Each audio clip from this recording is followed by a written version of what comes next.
Hoje estou aqui com o deputado Luiz Cláudio Romanelli, primeiro secretário da Assembleia. Seja bem-vindo, deputado, ao É Política Brasil. E eu quero abordar algumas questões com o senhor que eu vejo que estão em voga aí, tanto na Assembleia quanto no ambiente nacional. O primeiro deles seria a questão do nosso senador Oriovisto Guimarães, que levantou, que está com uma proposta lá para diminuição do número de municípios no estado, na verdade, no geral. Na é verdade, essa lei. O que o senhor tem a dizer para a gente sobre isso, deputado? Bem, em primeiro lugar, eu quero agradecer o convite para estar aqui, a gente poder trocar algumas ideias. E a gente sabe que a política ela é muito dinâmica, né? Tem todo dia você tem uma novidade. E eu reconheço que fui surpreendido na semana passada com um projeto de lei complementar apresentado pelo senador Oriovisto, do Paraná, em que ele propõe, né, um processo de fusão que levaria, né, se aprovada a lei, a extinção de municípios com menos de 5 mil habitantes. O senador alega que haveria com isso uma economia de recursos. O fato é que, na minha avaliação, um grande desconhecimento por parte do senador da realidade das comunidades paranaenses.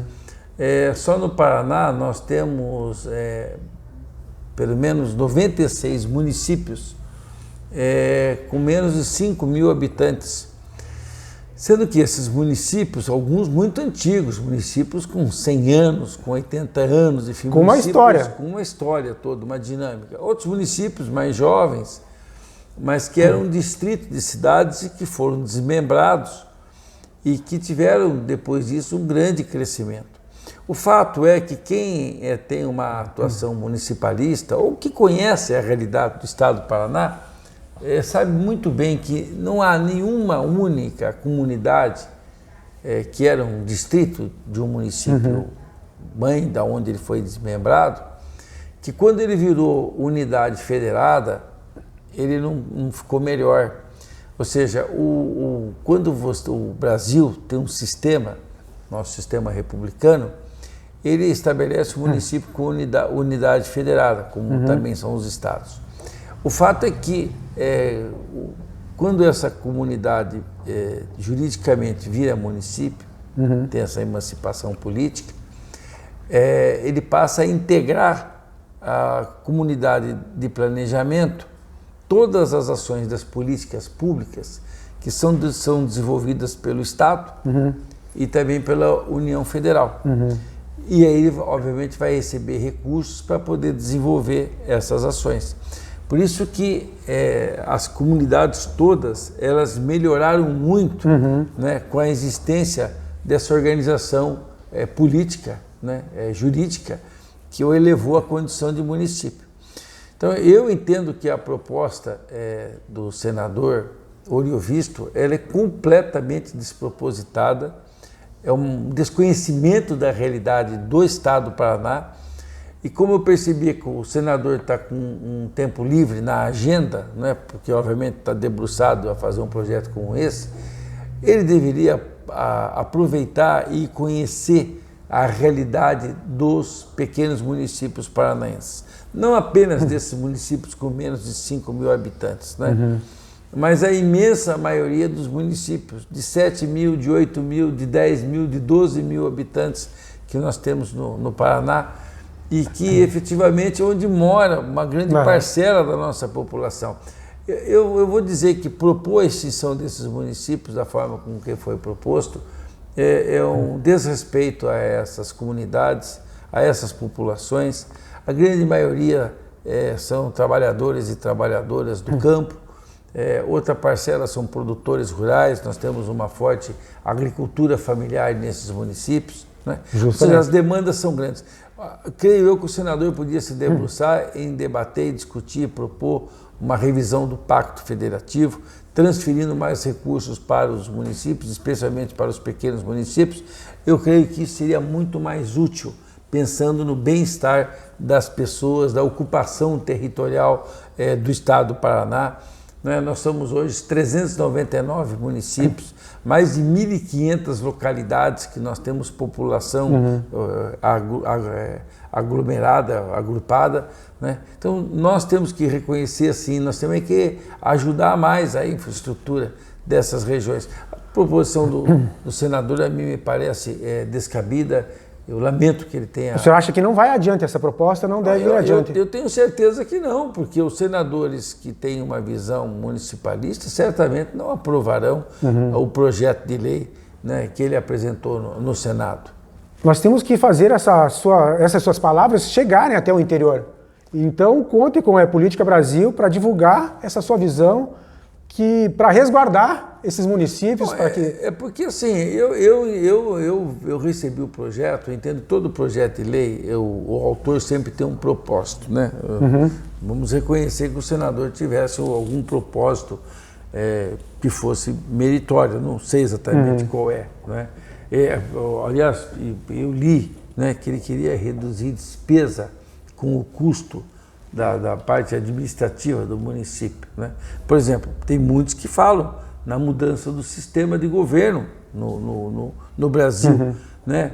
Que nós deveríamos, inclusive, adotar o parlamentarismo, que o parlamento deveria ser unicameral, muitos falam, inclusive, da extinção do Senado. Eu, pessoalmente, acho uma proposta estapafúrdia, essa de querer extinguir o Senado. Mas é assim, eu entendo que há de se ter respeito entre a quem exerce funções públicas relevantes, no caso o senador, em relação à realidade dos municípios, né? Eu não tenho um conhecimento do senador Oriovisto, apenas acompanho a trajetória bem-sucedida como empresário do ramo da educação, né? Da área também da informática. Muitas vezes veio à Assembleia em busca de benefícios fiscais para poder manter essas atividades, conhece a realidade profunda da política, né? Mas, enfim, eu entendo que é um despropósito apresentar um projeto de lei, né, para poder tratar de um tema tão importante que é a melhoria da qualidade de vida da população, aonde ela de fato nasceu ou escolheu para viver, onde ela tem uma oportunidade de vida. Acho que a mim me parece um despropósito esse projeto de lei. Deputado, tem outra situação que eu sei que está no seu radar, que é uma questão que atinge todos os paranaenses e eu acho que atrasa o nosso desenvolvimento também, que é essa questão do pedágio, que todos os anos e todos os governos vêm para a pauta e sai da pauta, vem para a pauta e sai da pauta e não tem um desfecho disso, não tem um caminho favorável, não tem uma solução e a gente continua pagando um pedágio muito caro. Bom, veja, o povo paranaense está refém desde 1998, um pouco antes, quando foi inclusive votada a lei que criou o pedágio do Paraná. Eu votei contra na época, era deputado aqui, depois deixei de ser deputado, mas na época votei contra a criação do pedágio, porque eu sabia que ele era um acordo entre as empreiteiras. O pedágio do Paraná é o pedágio mais caro do Brasil. Por que é o mais caro? Porque ele sempre teve um conluio entre empreiteiras e o governo de então, que era o governo do Jaime Lerner. O resultado é esse que nós estamos vendo. Poucas obras realizadas, a maior parte das rodovias de pista simples, né? As obras previstas foram deixadas para o final do contrato, as empresas não querem fazer as obras, ou seja, e o povo paranaense paga o pedágio mais caro do país. Agora nós estamos numa reta final. Novembro de 2021 encerra esses contratos. O governo atual, o governo Ratinho Júnior, está construindo com o governo federal uma solução de passar 4.100 quilômetros de rodovias federais e também estaduais para o governo federal licitar um novo modelo de pedágio do Paraná. Nós ainda não temos a formatação dessa proposta feita pelo Poder Executivo, né? Mas a decisão do governador é essa, de passar para o governo federal.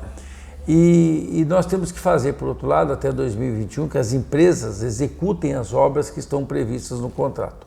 Nós tivemos aí um acordo de leniência feito até agora do Ministério Público Federal com a Rodonorte, um acordo importante, diria mesmo que é um acordo histórico, mas que trouxe no seu bojo, na minha avaliação, um grande prejuízo, porque eu me recordo, quando foi lançada a Operação Integração, pela Operação Lava Jato, os procuradores, a RPC, faziam uma narrativa assim, ó, um rastro de sangue cobre as estradas do Paraná por conta da não realização das duplicações e de outras obras. O que acontece na prática? É verdadeiro isso, concordo plenamente com essa afirmação. Só que no momento mais importante que o Ministério Público Federal tinha, que era do acordo de leniência, que eles teriam que obrigar a realização das duplicações previstas no contrato da Rodonorte, muito especialmente da Rodovia do Café, eles deixaram no acordo de leniência de exigir a obrigação de fazer 90 quilômetros de duplicação da Rodovia do Café e mais 26 quilômetros da Rodovia Parigô de Souza, que é essa ligação à PR-151, né? A Rodovia do Café é a BR-376, a rodovia PR-151 que liga Ponta Grossa até Jaguariaíva. No trecho de Piraí a Jaguariaíva, 26 quilômetros não serão duplicados. Entendo que isso é um grande desserviço, né? Que está sendo contestado, inclusive pelo Estado. O Estado se recusou a assinar, a anuir o acordo de leniência feito pelo Ministério Público Federal. E, ao mesmo tempo, a Controladoria Geral do Estado, eles abriram um processo um processo administrativo de responsabilização, o PAR, que é o previsto na lei anticorrupção e também na lei de licitações, justamente para apurar o ilícito que foi cometido e, ao mesmo tempo, exigir a realização dessas obras. Então, eu estou muito confiante nessa atuação da Controladoria Geral do Estado para cobrar a realização dessas obras. É uma frente nova, aberta, já há de 6 investigações, elas estão individualizadas, o Estado já está justamente, né, aplicando o processo administrativo de responsabilidade para a concessionária Econorte, e nós esperamos que isso aconteça também com todas as outras 5 concessionárias, para que elas respondam.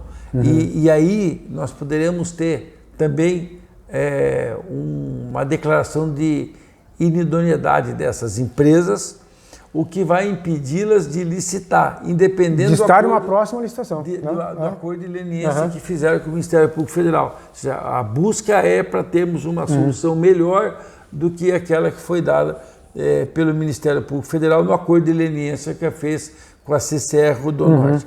Eu sei o que eu estou falando, é um tema assim complexo, porque não é uma coisa simples, mas veja, as concessionárias arrecadaram muito dinheiro. Com certeza. Eles estão com o dinheiro nosso, eles têm que fazer as obras e eles estão nos enganando, né?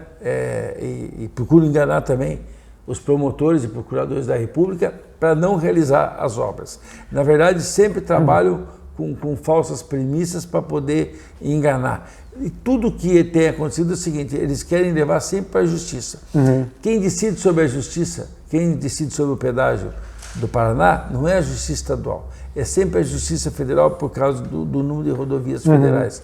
Então eles deslocaram a competência. E, lamentavelmente, a Justiça Federal, com raríssimas exceções, e a exceção é a Vara Federal de Jacarezinho, que sempre tem tido uma postura muito forte e atuante a favor do usuário das rodovias, a Justiça Federal, seja aqui no Paraná, seja no Porto Alegre, no TRF4, ou em Brasília, tem dado ganho de causa para as concessionárias de pedágio, historicamente isso.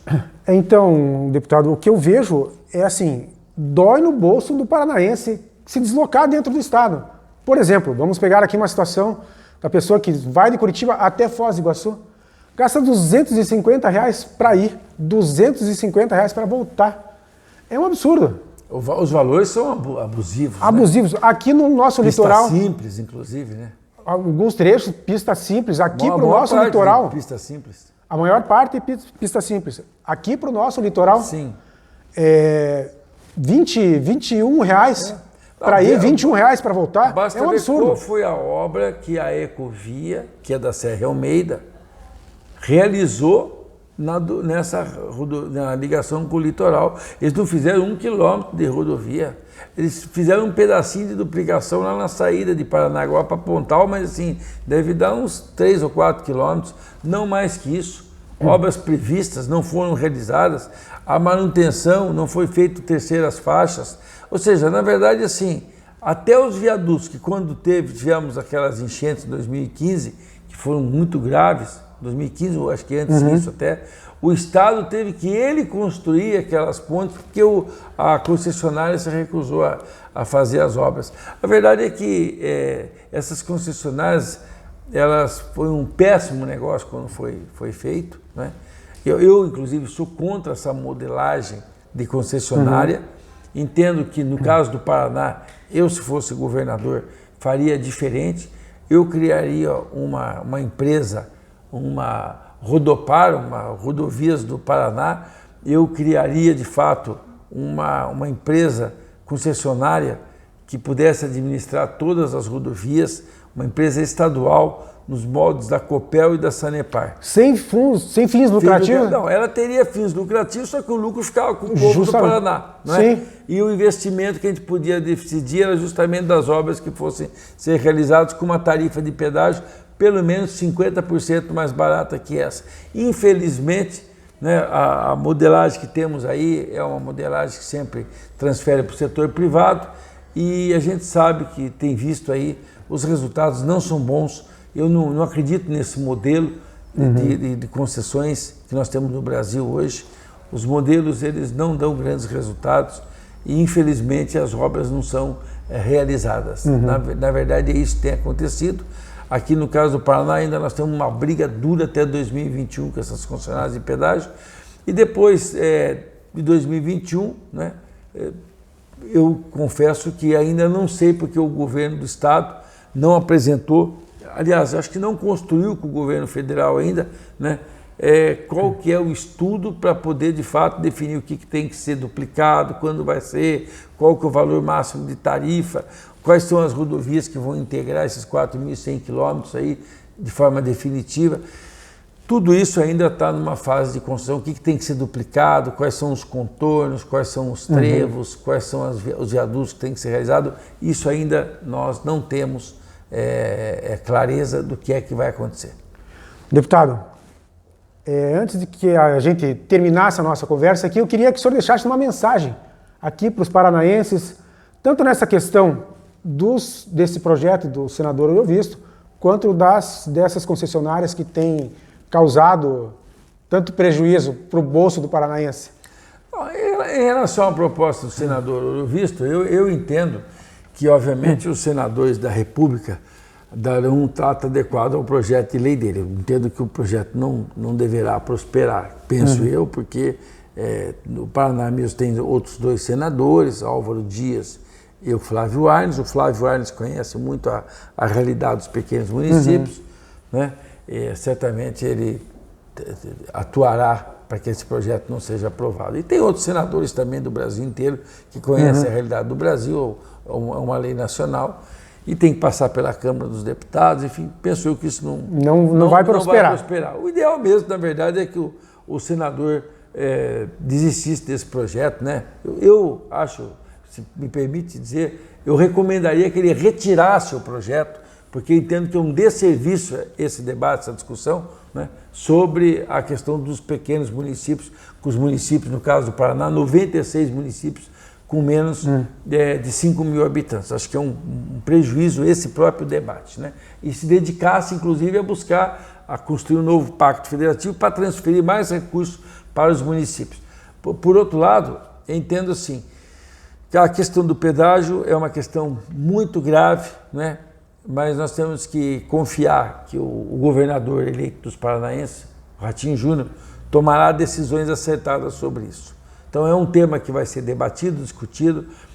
Quando o governo tiver um mínimo de modelagem, virá à Assembleia Legislativa debater essa questão. Aqui nós temos frentes parlamentares, né, que combatem o pedágio. Nós temos assim uma mobilização constante aqui para debater essa questão. E ao mesmo tempo, para poder enfrentar esses desafios. E quero aqui publicamente novamente reconhecer a atuação da procuradora Geral do Estado, a procuradora Letícia Ferreira, que tem tido uma postura muito forte em defesa do Estado, e também da Controladoria Geral do Estado, que está com uma atuação também forte.